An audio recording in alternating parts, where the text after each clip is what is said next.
Here we go again with another screencast. This is going to talk about the greenhouse effect and global warming. Please have your Earth Science reference table handy, which specifically we're going to be looking at page 14. Just my little drawing of a greenhouse. I know it looks like a real greenhouse, but it's actually just a drawing. Shortwave radiation in the form of visible light travels through the glass of the greenhouse, so it's able to do that through the process of radiation. And if we take a look at sunlight, and we take a look at page 14, the electromagnetic spectrum, take a look at visible light, and if we divide this electromagnetic spectrum, put that little line right there, on our left-hand side would be a short wave, and on our right-hand side would be considered long wave. So visible light, even though it looks like it's in the center and should be neither, it actually is technically considered a shortwave radiation. Ultraviolet shortwave, X-rays, shortwaves, gamma rays are shortwave. Infrared, meaning below red, is a long wave. Microwave is a long wave, and radio waves are long waves. So visible light is considered a shortwave radiation. All of visible light is considered shortwave. So if we take a look at the radiation that comes in, goes through the glass of the greenhouse through the process of radiation again. It's going to strike the floor, be absorbed by the floor. The floor will then start to heat up as a result of that. It's going to get hot, but not nearly as hot as the sun. So far, so good. Pretty good drawing of the sun, too, by the way. It took me hours.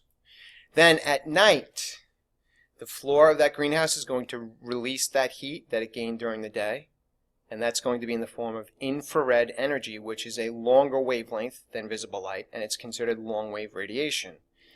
That, if you look on the reference table on page 14, infrared, below red, is a long wave radiation. That long wave radiation cannot get through the glass, so the inside of the greenhouse heats up, and that's called the greenhouse effect. That's the simplified version of the greenhouse effect. You might relate to this. I know I certainly can. When I park my Ferrari at the mall during the day and it's sunny out, and there's the sun, that shortwave radiation can transmit right through the glass, through the process of radiation. It strikes the surface of my interior of my Ferrari, and in this case my Ferrari interior is black. I wanted butter mocha almond, but it was special ordered. It would have taken another week, and just couldn't wait a week for my Ferrari. I'm sure you all can relate.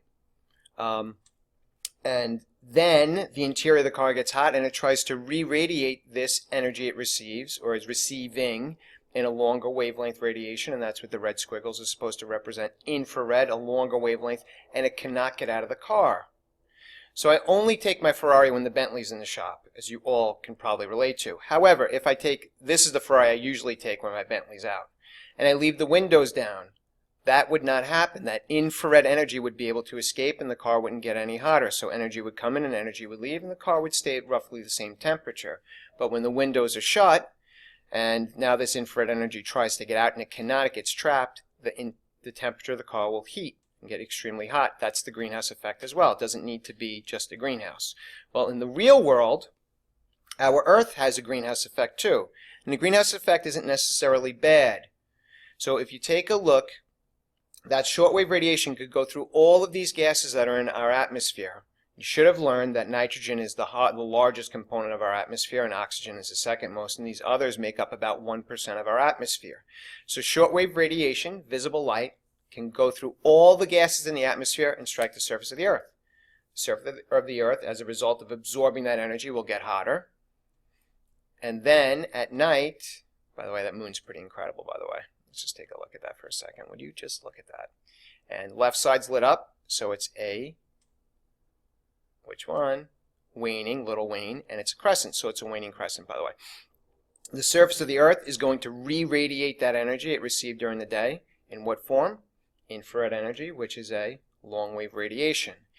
Long-wave radiation can go through oxygen and nitrogen, O2, N2. However, it cannot get through the nitrous oxides, the water vapor, H2O with a little V, meaning vapor, carbon dioxide, CO2, right, methane, CH4. It can't get through those, nitrous oxide, NO2, because they have more than two molecules. At least it seems to suggest that. That's what seems to be one of the reasons why it cannot get through. And then those gases are going to heat up as a result, and therefore our atmosphere heats up. That is the greenhouse effect on the Earth. So it can travel through oxygen and nitrogen, but it gets absorbed by nitrous oxide, water vapor, carbon dioxide, and methane, or as some people would say, methane. As a result of absorbing that infrared energy, the atmosphere is going to heat up by the greenhouse gases. This is called the greenhouse effect. It's a natural process, or as some people would say, process. Without the greenhouse effect, our planet would be about 100 degrees colder on average. It's pretty cold. Though, all of these gases, nitrous oxide, water vapor, carbon dioxide, methane, and there are more than these, but these are the major contributors or major components of greenhouse gases in our atmosphere. There are more, though. There are certainly more. If you have too many of these gases in our atmosphere, our planet could get warmer and it could heat up excessively. Okay, that would be called global warming.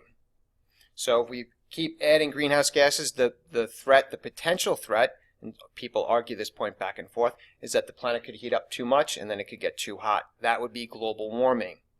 So some scientists feel, and you could argue the point some, it could be many, most, a majority, half, whatever percentage you want to say, and there's a lot of debate about this, feel that we're putting too much carbon dioxide in our atmosphere. That's certainly true. And as a result of that, we're doing that from burning fossil fuels. That's increasing global warming. More CO2, greenhouse gases, will absorb more infrared energy, therefore the planet will heat up. If we have too many greenhouse gases, the planet could heat up too much. This is called global warming. The greenhouse effect is too strong because there are too many greenhouse gases. Okay? This gives you an idea, a good summary of a natural greenhouse effect. Solar radiation coming in, striking the surface of the Earth, heating up, re-radiated heat. The natural amount of greenhouse gases absorb that infrared energy, and our planet is warmer than what it should be. Kind of like having a blanket. Or some of you might call it blankie still.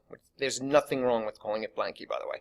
The human-enhanced greenhouse effect is if we keep adding more and more greenhouse gases to the environment, there's a lot of good evidence to suggest that's going to cause or is causing global warming, which we're currently seeing right now. Okay?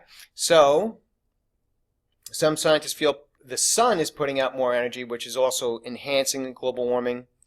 So again, there seems to be a pretty big debate about this. But there's plenty of information available that you can read or have a global warming party, which you're probably on your way to right now. So I will stop talking. I hope that you enjoyed this screencast and have yourself a great day, and I cannot wait till my Bentley is out of the shop.